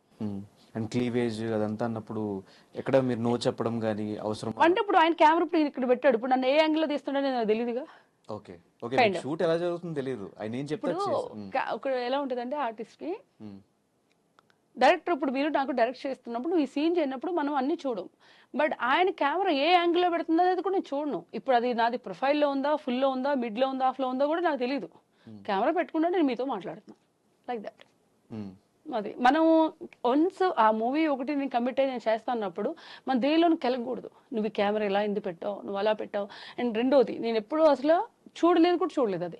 నాకు అది అయిపోయిన తర్వాత ఒకసారి నాకు చూపించారు, అప్పుడు నేను అనుకున్నాను ఎన్ని తీసారా అనుకున్నాను నేను. అంటే దట్ మీన్స్ ఎందుకంటే నేను పడుకున్నాను, ఇలా ఉన్నాను, కెమెరా తీసుకొచ్చి ఇక్కడ ఇలా పెట్టినప్పుడు నాకేం తెలుస్తుంది అది అలా ఎవరు. ఎందుకంటే ఇప్పుడు నేను అది బ్లేమ్ చేయడానికి కూడా నేను అన్నాను. నా కాన్సెన్స్ నేను మైండ్ బాగునే ఉండే నేను చేశాను అంటే బ్లేమ్ చేయకూడదు. బట్ ఫ్యామిలీ రిస్ట్రిక్షన్స్ అవంతా ఏం లేవా? నాకు అప్పుడు అసలు తెలియదు కదా. తర్వాత ఏం లేదు, నేను చేశాను అది. తర్వాత మా ఫాదర్ చూడలేదు, మా మదర్ని చూడమన్నా. నేను కూడా చూడలేదు, ఎందుకంటే నేను ఎక్కడప్పుడు ఇంటర్వ్యూలో ఉన్నా రిలీజ్ అయినప్పుడు. ఫిల్మ్ మీరు చూడలేదు? నేను చూడలే, మా అమ్మ చూసింది. ఆమెను అడిగా ఎలా ఉంది మా అన్న, అంతేం లేదు మా ఇప్పుడు ఎన్ని సినిమాలు చూడట్లేదు అలాగా అన్నారు. అంతే, ఇంకా నేనేం మాట్లాడలే. దాని మీద డిస్కషన్ కూడా లేదు ఇంకా. అది అయిపోయింది. దాని తర్వాత ఏదో నా పనిలో నేను ఉన్నాను. ఆ తర్వాత ఇంకొక 2 సినిమాలు చేశాను. ఆర్పి గారితో ఒకటి చేశాను. It's a family story, thriller kind of. ఇంకోటి సైకో థ్రిల్లర్ చేశాను, అంతే. అలా ఇంకేం లేదు. దాని మీద ఎప్పుడు మా ఇంట్లో అంత డిస్కషన్ ఉండదు. అండ్ దాని తర్వాత వచ్చిన బిగ్ బాస్ ఆపర్చునిటీ కూడా ఆర్జీవి గారి వల్ల వచ్చింది అని ఒక రూమర్ ఉంది. లేదే ఆర్జీవి గారి వల్ల. ఇప్పుడు ఒక కంటెంట్, ఒక తెలిసిన ఫేమ్ ఉన్న అమ్మాయో లేదా ఏ విధంగా పాపులర్ అయిన అమ్మాయి కావాలి కదా. అలా అయినప్పుడు నాకేమి ఆర్జీవి గారి వల్ల వచ్చింది అలా ఏం లేదండి. నాకు ఇంకా ముగ్గురు, నేను ఆశు ఇంకెవరో ముగ్గురు వెళ్తే కూడా ఆయన నాకు సపోర్ట్ చేశారు. బయట నాకు లోపల ఉన్నాను, నాకు తెలియదు కదా అని అన్నారు. లేదు, because we have good terms, అంతే. నేను బాగానే మాట్లాడేవాళ్ళు. ఇప్పటికీ ఏదైనా అవసరం నేను చేస్తే మాట్లాడతారు, అంతే. అలానే ఓవర్ లిమిట్స్ దాటేసిపోను నేను. సో బిగ్ బాస్ ఎక్స్పీరియన్స్ ఎలా అనిపించింది? బిగ్ బాస్ లోపల ఏం తెలియదబ్బా. అంటే మీరు ఎందుకు అన్నట్టు ఒక స్పోర్ట్స్ ప్లేయర్ కి మైండ్ గేమ్ చాలా ఇంపార్టెంట్. మైండ్ తోనే గేమ్ ఆడాలి వాళ్ళు. స్పోర్ట్స్ ఏ స్పోర్ట్స్ తీసుకున్నా మైండ్ గేమే ఇంపార్టెంట్. అంత మైండ్ గేమ్ ఉండి, అంత స్పోర్ట్స్ లో ఒక 10 years ఎక్స్పీరియన్స్ ఉండి బిగ్ బాస్ హౌస్ లో ఎందుకు థర్డ్ వీక్ లోనే బయటకు వచ్చేయాల్సి వచ్చింది? ఇప్పుడు రియాలిటీ చూసుకుంటే నేను ఏదైనా ఇప్పుడున్న 2 వారాలని ఏదైనా చాలా టఫ్ ఇచ్చాను. మీరు చూడండి, మళ్ళీ ఎక్కడ నేను కాంప్రమైజ్ అవ్వాలా, ఏ వేలో కాంప్రమైజ్ అవ్వాలా, అవునా కదా? అంటే మైండ్ గేమ్ కంటే ఆ అగ్రెసివ్నెస్ ఎక్కువ కనిపించింది నాకు. అక్కడ అగ్రెసివ్ లేనందుకు నేను బయటకు వచ్చా. నా కోపం లేనందుకు నేను బయటకు వచ్చానేమో అనుకున్నా. ఎందుకంటే అందరూ బయటకు వచ్చిన తర్వాత, లేదు నువ్వు అక్కడ అరియాని నిన్ను బ్యాక్ నుంచి ఇలా తోసినప్పుడు నువ్వు గట్టిగా అరవాలి అమ్మాయి మీద, నువ్వు అమ్మాయిని కొట్టాలా, అది ఇది అన్నారు. నేను ఎక్స్క్యూజ్ చేశాను అమ్మాయిని. అదే మనం మైనస్ ఏమో అనుకున్నాను, అంటే అతి మంచితనమే మైనస్ ఏమో అనుకున్నాను నేను. ఎందుకంటే నాకు అమ్మాయి నన్ను బ్యాక్ నుంచి వచ్చి తోసేస్తే నేను పడిపోయాను. నేను అది చేయకూడదు. అప్పుడు నిజంగా నేను చాలా పెయిన్ కూడా వచ్చింది నాకు. మరి అది ఉన్నప్పుడు నేను ఆమెతో గొడవ పెట్టుకోవాలి అన్నారు. మనకి రియల్ లైఫ్ లో అంత గొడవ అంత పెట్టుకొని ఉన్నప్పుడు మనకి ఎలా వస్తుంది? అది నేచర్గా బై నేచర్ రాదు కదా. సో అది ఓహో అనుకున్నాను. నేను బయటకు వచ్చిన తర్వాత అన్నారు, మీరు అమ్మాయిని ఎక్స్క్యూజ్ చేయకూడా ఉండాలి, ఎప్పుడైనా బిగ్ బాస్కి గట్టిగా గొడవ పెట్టుకునేవాళ్ళు, నెగిటివ్గా మాట్లాడేవాళ్ళే కావాలి అన్నారు. అంత నెగిటివ్ నేను చూడలేనులే అన్న, అంతే. నేను ఏదైనా అంత సీరియస్గా తీసేసుకుని చేసేయాలని అనుకున్నాను. బట్ స్పోర్ట్స్ అంటారా, ఏదైనా సరే నేను ఉన్నప్పుడు ఏదైనా సరే ప్రతి దానిలో నేను ఉండేదాన్ని. బట్ ఓన్లీ కెమెరా దగ్గరికి వెళ్ళి నేను యాక్ట్ చేయాల్సిన అవసరం నాకు లేదు. చాలా మంది చేసేవాళ్ళు అక్కడ ఏమి చేయకుండా కెమెరా దగ్గరికి వెళ్ళి మాటలు చెప్పేవాళ్ళు. ఆ తర్వాత అంటే experience, see there is the mentality. మనము యాక్ట్ చేయాలి, ఇక్కడ ఇలా ఉంటే ఇలా వస్తుంది, ఇలా ఉంటే అలా వస్తుంది అనే దానిలో అవసరం లేదు కదా. ఎంత అవసరం అంతే ఉండాలబ్బా. ఉంటే ఇంకో 2 weeks ఎక్స్ట్రా ఉంటాము, కానీ 2 weeks ఎక్స్ట్రా ఉంటామేమో. నేను ఇప్పుడు ఎక్కడ బ్యాక్ పిచ్చింగ్ చేయలా. నేను ఉన్నందరూ మీకు తెలుసు, ఆన్ స్టేజ్ మీద నేను అడిగాను నాగార్జున గారిని ఎందుకు తీసుకొచ్చి, ఎందుకంటే there is no mistake my side. And నేను ఎఫర్ట్ పెట్టా అన్ని విషయాల్లో. మీకు గుర్తుందో లేదు, నేను స్టేజ్ మీద అడిగా. ఈ రోజు వరకు ఎవరు క్వశ్చన్ కూడా చేయలేదు అలాగా. ఎందుకంటే I have that guts and because I know about that లోపల ఏం జరిగింది అనేది. ఏమి కూర్చోకుండా సోఫాలో కూర్చున్న వాళ్ళు లోపల ఉన్నారు. వాళ్ళు కిచెన్ వర్క్ చేయలేదు, లేదంటే బయట వర్క్ చేయలేదు, స్పోర్ట్స్లో కూడా ఎక్కడ పార్టిసిపేట్ చేయలేదు. నేను ఫస్ట్ వీక్లో ఉన్న, సెకండ్ క్యాప్టెన్సీ దానికి నేను వెళ్ళా, అవునా కదా. వెళ్ళినప్పుడు ఎలా తీసిస్తారు? దమ్ముగా కూర్చున్న వాళ్ళు ఉన్నారు అందులో. మరి యాక్టివ్గా ఉన్న వాళ్ళు ఎందుకు బయటకు వచ్చారు? అదే క్వశ్చన్ వేసాను నేను. అంటే ఓన్లీ పనులు చేస్తేనో లేదంటే అట్లా ఉంటేనో షో కాదు కదా. జనానికి నచ్చేలా మనం ఏదో చేస్తూ ఉంటాం. ఏం చేయాలి అంటే ఒకరి మీద ఒకరు మాటలు చెప్పాలా? ఏమో మేబీ వాటి వల్ల ఆ ఇష్యూస్. అంటే నేను అనేది ఏంటంటే, ఒకళ్ళు కూర్చొని రొమాంటిక్ పక్కన కూర్చొని ఇలా చేతులు ఇలా నలుపుకుంటూ, లేకపోతే ఇంకోటి అది కావాలా జనాలకి? హానెస్ట్గా ఉన్నది కావాలి. నేను హానెస్ట్గా ఉన్నా. అలాగని చెప్పేసి జనాలు ఓటేస్తే బయటకు వచ్చేది అక్కడ కాదు, వాళ్ళ ఇష్టం. It's a team. వాళ్ళకి ఏం నచ్చితే అది ఉంచుతారు. అదే నాకు తెలిసినంత వరకు. కానీ దాని తర్వాత ఇప్పుడు ఎన్ని సీజన్స్ చూసినా కూడా బయటకు వచ్చాక ఫ్రెండ్స్ కలుస్తూ ఉంటారు. నార్మల్ జనరల్ గా సీజన్స్ అంతా అయిపోయిన తర్వాత ఆ కంటెస్టెంట్స్ అందరూ బ్యాచెస్ గా ఫామ్ అయిపోయి తర్వాత ఈవెంట్స్ కో, తర్వాత ఏమైనా గెట్ టుగెదర్స్ ఏదో ప్లాన్ చేస్తుంటారు. మీ సీజన్ నుంచి అవి ఏం జరగలేదు. ఒకవేళ కలిసినా కూడా కొంతమంది కలుస్తున్నారు. శ్రీరాపాక్ అనే పర్సన్ ఎక్కడ వాళ్ళతో మింగిల్ అవ్వలేకపోతున్నారు, ఎందుకు? లేదా, నేను నిన్ను కూడా ఆశుతో మాట్లాడా. మనము ఏదన్నా మాట్లాడు, ఇప్పుడు మీకు ఇందాక అదే చెప్పా, సోషల్ మీడియాకి పెట్టేసే జనం వేరు, రియల్ గా మెయింటైన్ చేసే వాళ్ళు లాంగ్ టర్మ్ ఫ్రెండ్స్ ఉంటారు. ఎప్పుడూ మాట్లాడతా. మీరు అన్న చైతు ఉన్నాడు, ఓకే, మహేష్ ఉన్నాడు, తర్వాత అశు, నిన్న మాట్లాడా నేను, అశుతో మాట్లాడతాను నేను ఎందుకు చెప్తున్నా అంటే, మనం ఇప్పుడు చాలా మందికి తెలుసా, అశు నేను మాట్లాడుకుంటాం, లేకపోతే మందరం మాట్లాడుకుంటాం, మహేష్ కూడా ఇద్దరం కలిపి ఒక జిమ్ చేస్తాము, ఓకే, అది ఎందుకు ఇప్పుడు చైతు ఏదైనా ఉంటే చైతు నాకు ఇద్దరం మాట్లాడుకుంటాము, ఎందుకు మనం బయట ప్రతిదీ బయట చెప్పాల్సిన అవసరం లేదు కదా, మనంటూ ఓన్ లైఫ్ ఒకటి ఉంటుంది కదా. నువ్వు తుమ్మినా తగినా కూడా సోషల్ మీడియాలో పెట్టాలా? బట్ వన్స్ ఎంటర్టైన్మెంట్ ఫీల్డ్కి వచ్చిన తర్వాత మనమంటూ ఆడియన్స్ తెలిస్తేనే కదా వాళ్ళు కూడా మనతో ఇంటరాక్ట్ అవుతూ ఉంటారు. అంటే ఇప్పుడు కలిసి అన్ని పెట్టాలని రూల్ లేదని నా వే అది. నేను ప్రతి ఒక్కరిని నేను ఏమంటారు మనం బ్లేమ్ చేయట్లేదు, నేను నాకు అంత ఇష్టం ఉండదు అంతే, దట్స్ మై పర్సనల్ లైఫ్ అనుకుంటా నేను. అంటే మీరు ఇప్పటికీ క్లోజ్గా ఉన్న ఆ 5 ఎవరు? ఇప్పుడు ఏం పేర్లు చెప్పాలి? చైతు, మహేష్ విట్ట, మహేష్ ఉన్నాడు, చైతు ఉన్నాడు, తర్వాత అశు ఉంది, తర్వాత మధ్య మధ్యలో నేను శ్రవంతి 2-3 ఈవెంట్లు కూడా చేసాం. శ్రవంతి, తర్వాత ఎక్కువ మాట్లాడేది వీళ్ళే, ఎక్కువ అంటే నలుగురితో. మహేష్ నేను ఎక్కువ జిమ్ లో కలుస్తాము, మాట్లాడుకుంటాము, చాలాసేపు మాట్లాడుకుంటాము అంతే. సో మళ్ళీ ఏమన్నా ఛాన్స్ ఉంటే మళ్ళీ వెళ్తారా బిగ్ బాస్ కి ఈసారి? తెలీదు. నోనా తెలీదా? నో, ఇంట్రెస్ట్ అయితే లేదు. ఎందుకంటే మనం ఇప్పుడు మూవీస్ లో చేస్తున్నాను నేను, ఇప్పుడు నేను తమిళ్లో చెన్నై వెళ్ళాలి, నా పని నాకుంది, it's a big these thing. ఇప్పుడు మనం ఇక్కడ వస్తాము చేస్తాము తెలియదు, వెళ్ళామా లేకపోతే దానికి ఏంటి అన్ని నాకు పెద్ద ఫోకస్ పెట్టేంత దాని మీద నేను లేను. నా వర్క్ పరంగా నేను ఐ కమిటెడ్ మూవీస్, నేను మూవీస్ మీదే ఆల్మోస్ట్ ఇంకొక హిందీ మూవీ మీద కూడా ప్లానింగ్ ఉంది, అంటే అది ఉంది నేను వెళ్ళాలి. సో దట్ నాది థాట్ ఈస్ బిగ్ ఉంది, మళ్ళీ ఎందుకు ఇవన్నీ అనేది నా థాట్. అలాగే నెగిటివ్ ఏమీ లేదు, అది in case if I get time definitely I'll go. Bigg Boss contestants అందరూ బిగ్ బాస్ అయిన తర్వాత బిగ్ బాస్ వల్ల చాలా ఫేమ్ వచ్చింది, బిగ్ బాస్ మా అందరికి ప్లస్ అయిందని చెప్తూ ఉంటారు.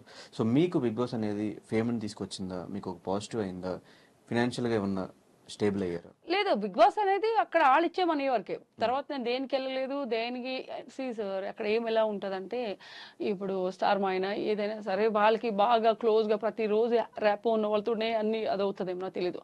I mean totally cinema, TV కన్నా కూడా సినిమాకి ఎక్కువ నేను, అండ్ దానివల్ల నాకు ముందు ఫేమ్ రాలి, అంతకు ముందే నాకు ఫేమ్ ఉంది రైట్. ఎక్కువ మంది వరల్డ్ వైజ్గా చెప్తున్నాను, నేను ఇండియా వైజ్గా చెప్తున్నాను, నేను ఎక్కడైనా బయట వెళ్ళినప్పుడు కూడా నాకు ఎక్కువ మంది, నాకు అవుట్ ఆఫ్ కంట్రీ వెళ్ళినప్పుడు కూడా నేను ఇంతకుముందు కూడా ఇంటర్వ్యూలో చెప్పా, దే కాల్ ఆర్జీవీ హీరోయిన్, నాకు అలా పిలుస్తారు, ఏ శ్రీరప ఆర్జీవీ హీరోయిన్ అని వచ్చి నాతో మాట్లాడిన లేడీస్ జెంట్స్ చాలా మంది ఉన్నారు అవుట్ ఆఫ్ కంట్రీ. నేను చెప్తున్నా, నేను ఇక్కడ గురించి నేను మాట్లాడలే. సో అలా అంటే ఆ ఫేమ్ ఓన్లీ ఆర్జీవీ గారి త్రూ ఉన్నదే ఇంకా ఉంది కదా, అంతకుముందే నాకు అది వచ్చింది. బికాస్ కోవిడ్లో నేను తెలియని మనిషి అంటే ఎవరు లేరు, it is true or not. So అది ఫేమ్ ఆల్రెడీ వచ్చేసింది, బిగ్ బాస్ అందరూ చూడొచ్చు, అప్పుడైతే ప్రతి ఒక్క తెలుగు తమిళ్ అన్ని ఇండస్ట్రీ వాళ్ళు చూసారు. సో నేను దాని మించి నాకు దీనివల్లనే నాకు ఫేమ్ వచ్చిందని నేను ఎప్పుడు నేను అనుకోలేదు, అలా మీద ఉంది ఉన్న దానిలో ఇది కూడా ఒకటి యాడ్ అయింది. కానీ వచ్చిన ఫేమ్ నిలబెట్టుకోవడం చాలా కష్టం. ఒకవేళ ఆర్జీవీ గారి సినిమా తర్వాత మీరు కంటిన్యూస్ గా సినిమాలు చేస్తుంటే మేబీ జనాలు ఇంకా రికగ్నైజ్ చేసి ఇంకా ఎక్కువ మీతో టచ్ లో ఉండి మిమ్మల్ని మేము చూస్తూ ఉండేవాళ్ళం. మేము ఆఫ్టర్ ఇంత గ్యాప్ తీసుకున్న తర్వాత నేను చేశాను, ఒక 3 సినిమాలు చేసా, మరి అది ఆల్ రిలీజ్ చేసుకోవాలి. అలాంటి ఇప్పుడు ఆర్పి పట్నాయక్ గారు ఉన్నారు, మరి ఆయన సినిమా చేశాను నేను, రిలీజ్ అనేది మన చేతిలో ఉండదు, వాళ్ళ చేతిలో ఉంటది. అది కాకుండా మధ్యలో నేను ఒక 1 year నేను బ్రేక్, నా పర్సనల్ దాని మీద నేను వెళ్ళా, అదే పొలిటికల్ కి. So I mean almost 1 year పైన నేను దూరం ఉన్నా, అది కూడా ఫేమే అనుకోవాలి. మరి పొలిటికల్ గా కూడా నేను వెళ్ళాను కదా, అది కూడా వచ్చినాయి కదా, ఆడియన్స్ కి నేను దూరం లేను, పొలిటికల్ గా కూడా దగ్గరగానే ఉన్నాను కదా, లాస్ట్ 1 year అంతా పొలిటికల్ లో ఉన్నాను కదా, అవి కూడా వచ్చినాయి కదా. సో ఇప్పుడు లీడ్ రోల్ చేద్దాం అని ఫిక్స్ అయిపోయారా, లేదంటే ఏ క్యారెక్టర్ వచ్చిన ఇంపార్టెన్స్ ఉంటే చేద్దాం అని ఫిక్స్? ఏ క్యారెక్టర్స్ ఇంపార్టెన్స్ ఇప్పుడు చేస్తున్న 3 లీడే, దీని తర్వాత ఏ క్యారెక్టర్ వస్తే మీరు చేయడం రెడీ? ఈ పాయింట్ వల్లే ఇది సినిమా నడుస్తుంది అన్న క్యారెక్టర్ నాకు వస్తే అది 1 minute ఉన్నా కూడా నేను చేస్తాను. మళ్ళీ నేకుల్ లాంటి రోల్స్ వచ్చి ఒకవేళ ఆర్జీవీ గారు డైరెక్టర్ కాకుండా వేరే డైరెక్టర్ అయితే చేయరు, ఇన్కేస్ ఆర్జీవీ గారు అయితే మళ్ళీ ఇంకో సినిమా ఏమైనా చేస్తే అలాంటి చేయను, ఇంకా అలాంటి చేయను, దాని పక్కన పెట్టేసినట్టే. ఒకసారి చేసిన 2సారి అవసరం. ఓకే, సో కమింగ్ టు మరణం, సో రిలీజ్ కాబోతుంది, రెడీగా ఉంది. సో ఈ ఫిలిం గురించి ఏం చెప్తారు? ఇది ఒక dream travelling, about to dream travelling. So ఇందులో ఏమంటే 2 వేరియేషన్ ఆఫ్ క్యారెక్టర్ ఉంటుంది నాది. ఒకటి లైక్ ఒక ఫ్రెండ్స్ మధ్య జరిగే స్టోరీలో నా వేరియేషన్ 2 విధాలుగా నన్ను చూడొచ్చు, ఎస్పెషల్లీ క్లైమాక్స్. సో దట్ ఈ సినిమాలో నేను యాక్టింగ్ బేస్డ్ ఎక్కువ ఉంది, ఎక్కడ ఏమి వల్గారిటీ ఉండదు, తర్వాత అబ్బా ఈ సినిమా ఎందుకు వచ్చా అన్న ఫీలింగ్ ఉండదు, ప్రతి ఒక్కళ్ళు ఎంజాయ్ చేసే ఫిలిం మరణం అంటే. అండ్ నాకు ఎస్పెషల్లీ నేను ఏంటంటే నాకు యాక్టింగ్ బేస్ ఎక్కువ ఉన్నది. అంటే మాకు టీజర్ చూసినప్పుడు ఒక క్రైమ్ థ్రిల్లర్, ఒక హారర్ కాన్సెప్ట్, హారర్ ఈ 2 అర్థం కాలేదు, ఏ జోనర్ లో తీశారు? ఇది it's a horror, crime, horror, thriller. Crime అంటే ఇంకా కైండ్ ఆఫ్ హారర్ ఫిల్మ్ ఎలా చూస్తామో అలాగే డిఫరెంట్ జోనర్ అంతే. ఏదో దెయ్యం అయిపోయి ఒక దెయ్యం ఇక్కడ ఉండి నడిపించేది అలా ఉండదు. చాలా క్రైమ్ థ్రిల్లర్స్ కానీ హారర్ సబ్జెక్ట్స్ కానీ చూసాము. వాటికి ఈ మరణం ఫిలిం కి వాట్ ఇస్ ద డిఫరెన్స్ మాకు చూపించు. ఇప్పుడు మీకు అదే చెప్పాను కదా, అప్పుడు ఇంతకు ముందు ఏంటంటే ఒక దెయ్యం ఒక దానిలో వెళ్ళిపోయి ఆ ట్రావెల్ చేస్తూ ఉంటది, అంటే ఇందులోంచి ఇలాగెళ్ళాలి, ఈ దెయ్యం నడిపిస్తుంది అంటది. ఇది అలా కాదు, అబౌట్ టు డ్రీమ్ ట్రావెలింగ్. నా డ్రీమ్ లో మీరు వస్తారు, మీ డ్రీమ్ లో నేను వస్తాను, అందులోంచి ట్రావెల్ అయ్యేది. ఓకే, ఇలాంటి డ్రీమ్ ఫిలిం రీసెంట్గా ఏదో సినిమా చూసాను నేను, కన్నప్పన సంథింగ్ ఏదో తమిళ్ ఫిలిం. ఎలా ఉంటుంది? సేమ్ ఇలాగే డ్రీమ్లో కళలో జరిగేది నిజంగా జరిగిద్ది, అందులో అక్కడ దెబ్బ తగిలినా మనోడికి రియల్ లైఫ్లో లేదు, అలా లేదు. అందులో అంటే నేను అంటే ఒక డ్రీమ్ లో ఎలా ట్రావెల్ అవుతుంది, ఏం జరుగుతుంది, అది నేను రివీల్ చేయకూడదు స్టోరీని. ఇట్స్ ఎ డ్రీమ్ ట్రావెలింగ్, అందుకే నేను చెప్పాను అబౌట్ టు డ్రీమ్ ట్రావెలింగ్. ఎందుకంటే మనం రివీల్ చేస్తే మళ్ళీ ఆడియన్స్ చూడాలి కదా, ఏంటి ఆ కళ్ళలో ఏం జరుగుతుంది, కళ్ళ నుంచి ఏమవుతుంది అనేది. అనేది తప్ప కళ్ళలో జరిగేది బయట జరుగుద్ది అనేది కాదు, అది ఉండదు, ఆ కాన్సెప్ట్ కాదు. మొత్తం డ్రీమ్ లోనే జరిగే స్టోరీ. అందులో ఒక పాయింట్ అది, అందులో అది ఉంటుంది. రియల్ గా వీళ్ళు వెళ్ళే దారి వెళ్ళుకుంటుంది అలా. సో ఈ సబ్జెక్ట్ మీ దగ్గరకు వచ్చినప్పుడు what is the convincing point ఈ స్క్రిప్ట్ ఓకే చేయడానికి? నాకు క్లైమాక్స్ చాలా బాగా నచ్చింది. ఓన్లీ క్లైమాక్స్ చూసి ఓకే చేస్తారా? అంటే ఆ లాస్ట్ ఫస్ట్ నుంచి వచ్చి అక్కడ స్టాప్ అయ్యి అనుకునేది ఉంటుంది అక్కడ. సో దట్ అంటే ఫస్ట్ నుంచి కూర్చోబెట్టారు కదా ఆడియన్స్ క్లైమాక్స్? లేదు, ఫస్ట్ నుంచి కూర్చుంటారు. నేనే కాదు కదా, ఇంకో 4-5 ఆర్టిస్టులు కూడా ఉంటారు కదా. అలాగే హీరో ఉన్నాడు, హీరో ట్రావెలింగ్ వేరే ఉంటది. సో ఆబ్వియస్లీ కదా, నా యాక్టింగ్ వరకు మీరు అడిగారు, ఆ యాక్టింగ్ లోనే నేను చెప్పాను. నేను అంటే ఫస్ట్ నుంచి బా ఇలా ఉందా అన్నప్పటికీ, అంటే నాకు క్లైమాక్స్ చెప్పినప్పుడు నేనే షాక్ అయ్యాను. అంటే ఆడియన్స్ ఎక్స్పెక్ట్ చేయరు, అదే క్లైమాక్స్. ఎవరు డైరెక్టర్ దీనికి? సాగర్ శైలేష్. అంతకుముందు ఏం చేశారు ఆయన 4-5 సినిమాలు చేశాడు, రహస్యం, 143, ఇంకే మూవీస్ 4 మూవీలు అబౌవ్ చేశారు. ఇప్పుడు మళ్ళీ దీంతో పాటు ఇంకొక 2 సినిమాలు కూడా రిలీజ్ ఉన్నాయి, ఈ గ్యాప్ లో అవి కూడా చేశారు. అదే ఎక్స్పీరియన్స్ డైరెక్టర్. ఎక్స్పీరియన్స్. ఎలా వచ్చింది అవుట్పుట్? అంటే చెప్పడం ఒకలా, చెప్పి సినిమాలు ఒకలా తీయడం మనం చూస్తూ ఉంటాము. సో చెప్పిన దానికి సినిమా అవుట్పుట్ వచ్చిన దానికి నేను ఇంత చెప్పట్లేదు, ఇంతే చెప్తున్నాను, ఇంతలో ఇంత ఉంటది. ఓకే, అదే ఎందుకు ఇంతే చెప్తున్నారు సినిమా గురించి అంటే మనం అంతా చెప్పేస్తే వాళ్ళకి ఏం ఎగ్జైట్మెంట్ ఉంటుంది, వాళ్ళు చూస్తే కదా, అరే లేదు వాళ్ళు చెప్పిన దానికన్నా బాగుంది, వాళ్ళ టికెట్ డబ్బులు వేస్ట్ అవ్వలేదు అనే మైండ్ ఉంటుంది. మనం ఓవర్గా చెప్పేసాం అనుకో, ఎక్కువ ఎక్స్పెక్టేషన్ మీద వెళ్ళిపోయి చూసానుకో, అది అందలేకపోతే ఎందుకు ఎక్కువ చెప్పడం, ఎందుకు చూస్తే వాళ్ళకి తెలుస్తుంది కదా. బట్ వెళ్ళి చూడండి, మీరైతే మీ మనీ వేస్ట్ అవ్వదని ఒక పాయింట్ అయితే మేము ఇస్తున్నాం కదా. ఎందుకంటే మనం కొన్ని సినిమాలు, పెద్ద సినిమాలు చూసినప్పుడు బా ఎందుకు వచ్చావు అనిపిస్తుంది. నేను అదైతే అనిపించదు, మీకు ఎక్కడ ట్రావెల్ అవుతా ఉంటారో బోర్ అనిపించదు, ఫస్ట్ పాయింట్ బోర్ అనిపించదు. ఇప్పుడు మనం కొన్ని సినిమాలు, పాత సినిమాలు కూడా ఇప్పటికీ చూసినప్పుడు ఎంజాయ్ చేస్తాం. ఫర్ ఎగ్జాంపుల్ ఘరానా మొగుడు, అంటే ఎగ్జాంపుల్ చెప్తున్నాను, నేను చిరంజీవి గారి సినిమాలు నేను ఎక్కువ చూసినప్పుడు ఏ రోజు అలానే ఏం లేదు. అంటే నాకు ఎందుకు డాన్స్ పరంగా ఆయన అంటే నాకు చాలా ఇష్టం, నేను ప్రభాస్ గారి ఫ్యాన్. కానీ అప్పుడు టైంలో అంటే చిరంజీవి గారు ఎన్ని డాన్స్ అంటే ఫస్ట్ ఇప్పటికీ చూసేది నేను ఆయనదే. నేను టైం బోర్ కొట్టినప్పుడు ఎక్కువ చూస్తాను అనమాట. అజిత్ గారు, చిరంజీవి గారు, ఇలాంటి సినిమాలు బాగా ఇష్టం. ఈవెన్ శోభన్ బాబు గారి ఫిల్మ్ కూడా, ఆయన బ్రతుకున్నప్పుడు మనం సినిమాలు చూడలేదు, సో దట్ అంటే నేను యూట్యూబ్లో ఎక్కువ చూస్తుంటా. ఓల్డ్ ఆర్టిస్టుల సినిమాలు కూడా చూస్తా. ఎలా అనిపిస్తుంది కల్కి ట్రైలర్? బాగుందిగా, మీరే చెప్పాలి. నాకు ఎలా ఉన్నాను, ఇప్పుడు ఆడియన్స్కి ఒకళ్ళు ఇష్టపడ్డాం అనుకోండి, మనకి ఇష్టం అనుకోండి, ఆ హీరో ఎంత దారుణంగా చేసినా మనకి నచ్చేస్తుంది మన హీరో అని, అలాగే ఉంటుంది. ఏమో హోప్ ఎక్కువ ఉంది కల్కి మీద, నాట్ ఓన్లీ మీ, ప్రతి ఒక్కరికి చాలా హోప్ ఉంది, డిఫరెంట్ గానే ఉంటుంది, బాగుంటుంది అనేది, బాగుండాలి, సినిమా హిట్ అవ్వాలి, అంతే అవుతుంది. చాలా గ్యాప్ వచ్చేసింది కాబట్టి. ఈ మరణం సినిమాలో what is the best thing మీకు బాగా నచ్చింది, ఒక అంశం ఏం నచ్చింది బాగా? నాకు ఒక సీన్ ఉంటది, ఫ్రెండ్స్ మధ్యలో ఒక సీన్ ఉంటది, ఆడియన్స్ కూడా ఎక్స్పెక్ట్ చేయడం అనమాట, సూపర్ ఇష్టం నాకు అది. అండ్ ఈ టెక్నికల్ డిపార్ట్మెంట్ గురించి ఏం చెప్తారు? టెక్నికల్ డిపార్ట్మెంట్ లో మాత్రం డిఓపి గారు, లేదంటే music director, editor, they or did very good job అండి. ఎందుకంటే ఇంకో డిఓపి వర్క్ గురించి బాగా చెప్పాలి. మేము అప్పుడు నైట్ లో అడవిలో షూట్ చేసేవాళ్ళం, ఎందుకంటే వాళ్ళే కదా మెయిన్.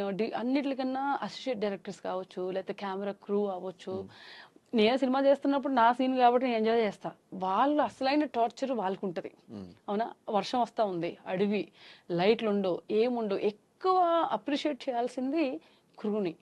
వాళ్ళు కెమెరా డిపార్ట్మెంట్ అవ్వచ్చు, అసోసియేట్ డిపార్ట్మెంట్ అవ్వచ్చు, ఎవరైనా కానీ వాళ్ళు చూసి వాళ్ళు అన్ని అయిన తర్వాత మనం వెళ్తాం. ఇప్పుడు ఒకరు ఇక్కడ ఉంది ప్లేస్ చూడాలంటే ఫస్ట్ వాళ్ళే వెళ్ళాలి, వాళ్ళే కెమెరా సెట్ చేయాలి. సో నేను నాకన్నా ఎక్కువ హార్డ్ వర్క్ చేసింది వాళ్ళు అనిపిస్తుంది నాకు. So I like them. అంటే నాట్ ఓన్లీ ఈ ఫిల్మ్, ఏ ఫిల్మ్కి అయినా సరే ఫస్ట్ క్రెడిట్ వాళ్ళకే ఇవ్వాలి, ఆ డిపార్ట్మెంట్కే ఇవ్వాలి. అండ్ షూట్ అంతా అడవిలో జరిగింది కాబట్టి ఆ అడవిలో జరిగే ఎక్స్పీరియన్స్ ఎలా అనిపించింది షూటింగ్? భయం.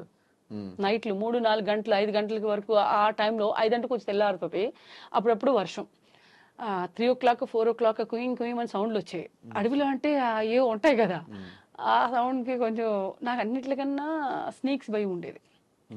మోకాల వరకు గ్రాస్ ఉండేది అనమాట. అవి మొక్కలు అన్నీ ఉంటాయి కదా, అవి గుచ్చుకున్నప్పుడు కూడా హిచ్చింగ్ వచ్చేసేది. అప్పుడు ఏం చేసేవాళ్ళం, కొన్ని రోజులకి నేను 2-3 రోజులు చూసిన తర్వాత మొత్తం ఇక్కడ షూ వేయడం స్టార్ట్ చేశాను, బ్లాక్ షూ.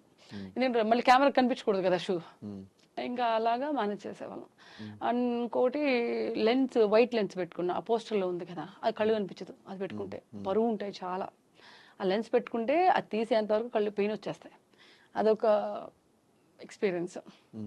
ఏ అడవిలో చేశారు షూట్? ఇక్కడ చిలుకూరు దగ్గర అటు పోయి అటు వెళ్ళాము. తెలంగాణలో షూట్? తెలంగాణలో అక్కడే ఆ సరౌండింగ్ ఏరియాలో అటు సైడ్ మొత్తం అంతా ఏరియా. నాది ఎక్కువ 90% షూట్ అంతా నైటే. ఎన్ని డేస్? ఒక 30 days పైన చేసాం. బాగానే కష్టపడ్డారు అయితే. నైట్ నాకు డే చాలా తక్కువ నేను షూట్ చేసింది, 1 or 2 days. మిగిలినంతా నైట్ షూట్లే. మార్నింగ్ 4 o'clock వెళ్ళి 3 o'clock 4 o'clock వెళ్ళేవాళ్ళం లొకేషన్కి, ఈవినింగ్ మళ్ళీ మార్నింగ్ 7కి. సో ఈ సినిమాలో ఆడియన్స్ ని భయపెట్టబోతున్నారా? ఏదైనా ఎంటర్టైన్మెంట్ ఉండబోతుందా, లేకపోతే ఏం జరగబోతుంది, ఏం చూపించబోతున్నారు? ఇందులో ఎంటర్టైన్మెంట్ ఉండదు, భయం ఉంటుంది. బట్ ఓకే, అంటే ఈ సినిమా కాన్సెప్ట్ లో కర్మ ఫేస్ అని ఉంది కదా. కర్మ ఫేస్ అంటే లైక్ యూనో మనం చేసే ఒక మిస్టేక్ ని కవర్ చేసుకోవడానికి ఏం చేస్తాం, దట్ ఈస్ ద కాన్సెప్ట్. మీకు తెలుసో తెలియకో మనం ఒక మిస్టేక్ చేస్తాము, దాని కవరప్ కోసం ఎన్ని ఒక అబద్ధం చెప్తే 10 అబద్ధాలు చెప్పేస్తాం, అవునా? ఈ అబద్ధం నుంచి ఈ అబద్ధం, అలా కైండ్ ఆఫ్ ఇది కాన్సెప్ట్. టైటిల్ కి సంబంధం ఏంటి? మరణం అనే టైటిల్ అంటే ఆ ఒక్క మిస్టేక్ లో ఈ ఎన్ని తప్పులు చేస్తే ఆ మరణానికి ఉంటది అని, ఆ మరణం అనేది ఎలా వస్తుంది. టైటిల్ ఫస్ట్ చెప్పంగానే వాట్ ఇస్ యువర్ రియాక్షన్? నాకు ఫస్ట్ అంతా ఏం చెప్పలేదు, 1 week ఏమో అయిన తర్వాత ఇలా అనుకుంటున్నాను అని చెప్పేసి డైరెక్టర్ చెప్పాడు. వాళ్ళకన్నా బాగా మనకేం తెలుస్తుందండి, రాసేవాళ్ళు వాళ్ళు. మీకు ఏదైతే ప్రొడ్యూసర్స్ వాళ్ళు డిసైడ్ చేయాలి కదా. నేను వద్దంటే మానేరు, నేను పెట్టమంటే పెట్టరు, అది ఆర్టిస్ట్, రైట్? సో వాళ్ళు మనకన్నా బాగా థింక్ చేసేది వాళ్ళే, ప్రొడ్యూసర్ అండ్ డైరెక్టర్. ఎందుకంటే నేను ఆర్టిస్ట్గా చేస్తాను, అది అయిపోయిన తర్వాత వెళ్ళిపోతాం. కానీ వాళ్ళు మనీ పెట్టేది ప్రొడ్యూసరు, డైరెక్టర్కి పేరు రావాలి. ఇప్పుడు నాకు ఇది సినిమా చెప్పి ఇంకో 3 సినిమాలు చేస్తాను నేను, అలా అని ఎక్కువ మనకన్నా బెటర్ థింక్ చేసేది వాళ్ళే. సో వాళ్ళు ఒకటి ఇచ్చారంటే దానికి 100% అది యాప్ట్ అనే నేను అనుకుంటా. ఇప్పుడు నేను తమిళ్లో కూడా చేస్తున్నాను, తమిళ్లో కూడా అలా టైటిల్ చెప్పారు, నాకు తెలీదు. ఓకే, వాళ్ళ కాన్సెప్ట్ అది, ఓకే ఇట్స్ గుడ్ అంటాం అంతే. అండ్ సాగర్ గారితో వర్కింగ్ ఎక్స్పీరియన్స్ ఎలా ఉంది? Nice person, hard worker. ఒకటేమంటే కంగారు పెట్టేస్తాడు, టైం ఇచ్చి మోకాళ్ళ మీద కూర్చోబెడతారంటారు కదా, అలా ఉంటుంది. చాలా ఫాస్ట్ వర్క్ చేస్తాడు. అంటే ఒక సీన్ అంటే ఆ సీన్ని ఫటాఫట్ మనం డ్రెస్ చేంజ్ టైం కూడా అంత ఎక్కువ టైం ఇయ్యడు, అంతే తప్ప. అంటే దాన్ని కూడా నెగిటివ్ అనకూడదు, ఎందుకంటే ఆ టైంలో అవన్నీ చేయాలి, వాళ్ళు ప్రొడక్షన్ కాస్ట్ కూడా చూసుకుంటారు కదా, అంతే. సో ఫైనల్ గా ఈ ఫిల్మ్ ఎప్పుడు రిలీజ్ అవబోతుంది? ఈ నెల 21st రిలీజ్. సో ఆడియన్స్ కి ఈ ఫిల్మ్ ఎందుకు చూడాలని క్వశ్చన్ చేస్తే వాళ్ళకి ఏం చెప్తారు? ఏ ఫిల్మ్ అని ఎందుకు చూడాలనే దానికి there is no answer, only entertainment. మన సైడ్ నుంచి ఏదైనా కొన్ని ఆ ప్రామిసెస్ చేస్తే ఇలా ఉంటది, ఇలా ఎంజాయ్ చేయొచ్చు అని చేస్తే వాళ్ళకు కూడా ఒక ఇంట్రెస్ట్. ఇప్పుడు హారర్ ఫిల్మ్ చూసి ఎంజాయ్ చేసే వాళ్ళు కొంతమంది, ఒక్కొక్కళ్ళు ఒక్కొక్క జోనర్ లో ఇష్టపడతారు. హారర్ చూసే ఎక్స్పెక్ట్ చేసే వాళ్ళు పెరిగిపోయారు ఈ మధ్య, చాలా హారర్ ఫిల్మ్స్ వచ్చేసింది. అదే నేను భయపెట్టగలరా అనే టైప్ వచ్చేసారు. అంటే ఇప్పుడు మీరు శ్రీని బిగ్ బాస్ లో చూసారు, లేదంటే ఇక్కడ రాజీవ్ గారి సినిమాలో చూసారు, లేదంటే ఇంకో సినిమాలో చూసారు. ఎస్పెషలీ మరణం సినిమాలో అమ్మాయిని చూడాలంటే 100% మీరు వెళ్ళాలి. ఓహో, దెయ్యంలో కూడా ఇంత బాగా చేస్తుందా, అంటే కైండ్ ఆఫ్ ఇలా ఉంటుందా. అందరూ రెగ్యులర్గా ఏంటంటే సోల్స్ ఇందులోకి వెళ్ళి వాళ్ళు మామూలుగానే ఉంటారు. ఇప్పుడు నేను దెయ్యం అయితే మీలోకి వస్తే మీరు మామూలుగా ఉంటారు, మీరు యాక్ట్ చేస్తారు. ఇక్కడ అది కాదు కదా, అమ్మాయి తనంతటి తనే అవుతుంది, ఐ మీన్ తన అయిపోతుంది అలాగా. అది అంత ఓపెన్గా ఎవరు చూపించరు కదా. సో దట్ అది దానిలో చూడవచ్చు. And I can assure that మీరైతే సినిమా ఎక్కడ బోర్ అవరండి, నో డౌట్. అందులో భయం అయితే పడతారు, భయం పడతారు. నేను చూసినప్పుడే నేను భయపడ్డాను, అంటే నేను యాక్ట్ చేసిన సీన్లకి నేనే భయపడ్డా, బాబు ఎలా వచ్చిందా అని. అంటే మనం తెలియకుండానే ఇలా గూస్ బంప్స్ వస్తాయి కదా కొన్ని సీన్, ఎస్పెషల్లీ క్లైమాక్స్, అదైతే చాలా భయం వేస్తుంది. మీకు బాగా నచ్చిన హారర్ ఫిల్మ్ ఏంటి? నేను అంత పెద్ద బిగ్ ఫ్యాన్ అయితే కాదండి. చూస్తా నేను. నాకు చూసిన వాటిలో బాగా నచ్చిన ఒక హారర్ ఫిల్మ్ తెలుగులో. నాకు తెలుగులో నాకు తెలిసిన ఒక చిన్న, అప్పుడు అది ఎన్ని ఇయర్స్ అయిందో నాకు తెలియదు కానీ, అవును అనే సినిమాకి మాత్రం వెళ్ళినప్పుడు ఓకే. అనుకున్నా. దాని తర్వాత పార్ట్ 1 పార్ట్ 2 కూడా. అంటే ఇప్పుడు చంద్రముఖి ఉంది, ఓకే, కాంచనా ఉంది. Those are the different genres, but horror film కిందనే వస్తాయి. అవునా? కాంచనాలో వచ్చేటప్పటికి ఆ ఫ్లాష్ బ్యాక్ వచ్చేటప్పుడు తెలిసినప్పుడు తెలుస్తుంది. అలాగే చంద్రముఖి, రైట్, జ్యోతికి ఇలా ఒకేసారి ఇలా అన్నప్పుడు అంటే చెప్తున్నాను నేను, దేనిది దానికే ఉంటుంది. ఇప్పుడు ఇది టోటల్గా నాకు చంద్రముఖి చాలా ఇష్టం, కాంచనా చాలా ఇష్టం. నేను ఎందుకు అవును అని చెప్పానంటే, నేను చిన్నగా కొంచెం మనకి అంత తెలిసి ఏజ్లో వచ్చిన సినిమా. ఓకే. చాలా ఇయర్స్ అయింది కదా వచ్చి. చాలా years. ఆ టైంలో కొంచెం అది బాగా ఇదయ్యింది. అంటే లోపల నుంచి ఎవరు వచ్చి అమ్మాయికి ఏం చేస్తుందో తెలియదు. ఓన్లీ ఒక అపార్ట్మెంట్ లోనే జరిగిన స్టోరీ, ఒక విల్లాలో జరిగిన స్టోరీ. అలా అని చెప్పేసి మూడు వేరియేషన్ నేను చెప్పిన సినిమాలో. Chandramukhi is different, Kanchana is different, అవును ఈజ్ డిఫరెంట్ కదా. సో దట్ అది నేను ఈ సినిమా చేస్తున్నప్పుడు అయితే రాత్రి అనే సినిమా చూసా. రాత్రి చూసా. ఎందుకంటే అప్పటిదాకా అసలు ఎలా చేస్తారు ఏంటి అనేది, అంటే అది ఓన్ చేసుకోవడానికి కాదు, జనరల్ గా అబ్జర్వేషన్ చేయడానికి మా డైరెక్టర్ చూడమన్నారు ఆ సినిమా, అందుకు చూసా. అందుకని నాకు గుర్తులేదు అంతే. సో డెఫినెట్ గా ఈ రాత్రి, ఇంకోటి 13వ అంతస్తు సినిమా ఒకటి వస్తుంది, చూడలేదు అది కూడా. చంద్రముఖి, కాంచనా. ఇట్లా హారర్ ఫిల్మ్స్ అనగానే ఎలా గుర్తొస్తే ఖచ్చితంగా మీ మరణం అనే సినిమా గుర్తొస్తుంది. హారర్ సబ్జెక్ట్ అనగానే గుర్తు రావాలి. అట్లా ఆడియన్స్ 21st మంచి రిజల్ట్ ఇవ్వాలి అని చెప్పి మనస్ఫూర్తిగా కోరుకుంటున్నాను. Thank you so much and all the thank you so much Dhanush garu. Very nice meeting you and very nice talking to you. Thank you and thank you so much.